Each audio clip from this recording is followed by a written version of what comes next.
professionalism is being able, like a freestyle. If you're really good at rapping and I'm really good at rapping and we're good off the dome and I got to flow, I got to flow, and then I toss it to you, boom, you just pick up right away. Right. And you flow and you flow and you kick it back to me and I flow and I flow. And it's like people who don't know how to do that are amazed watching two guys that can freestyle off the dome hit it like that. It's the same thing with people who are really good at cutting promos.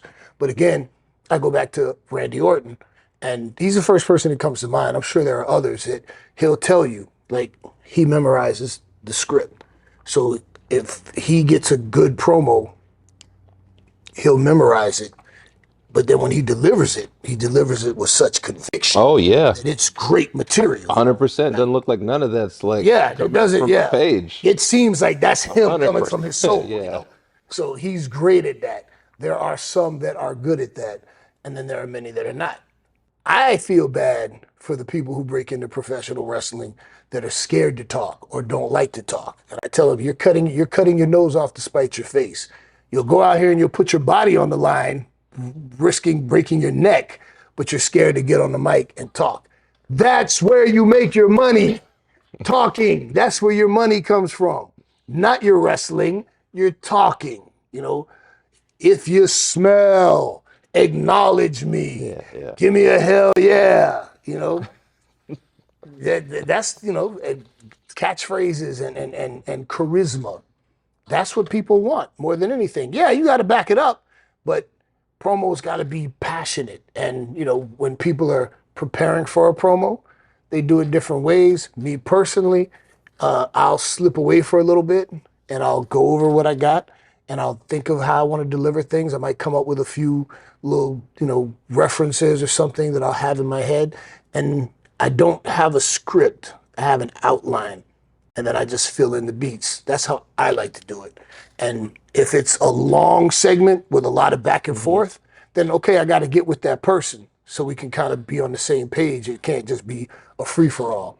But I generally don't memorize my promos. And to prepare, like I said, I just clear my head, figure out what message I want to convey, what beats I got to hit, and I go out there and I do it. That's how I do it.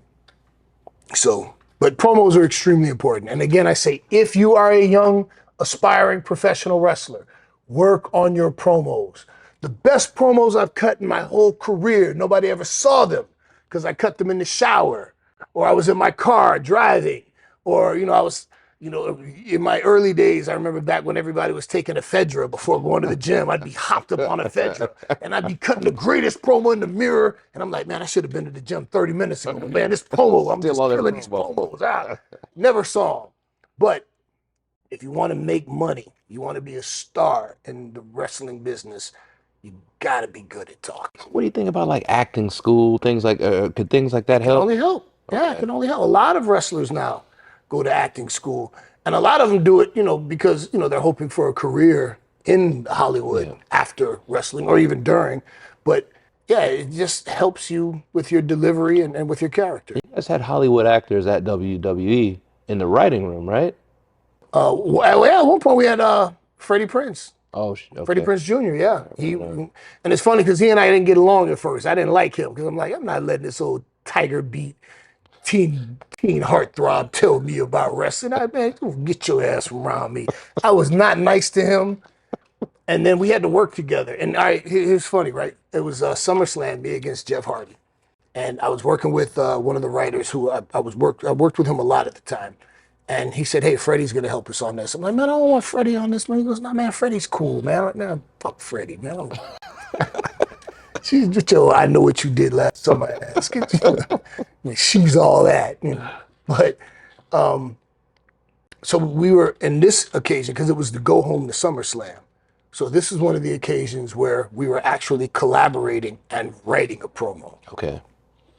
And I needed that go home line, that go home line for this. And, we're just kind of thinking, and, Freddie's there and he's pacing back and forth and he's like repeating, the lines.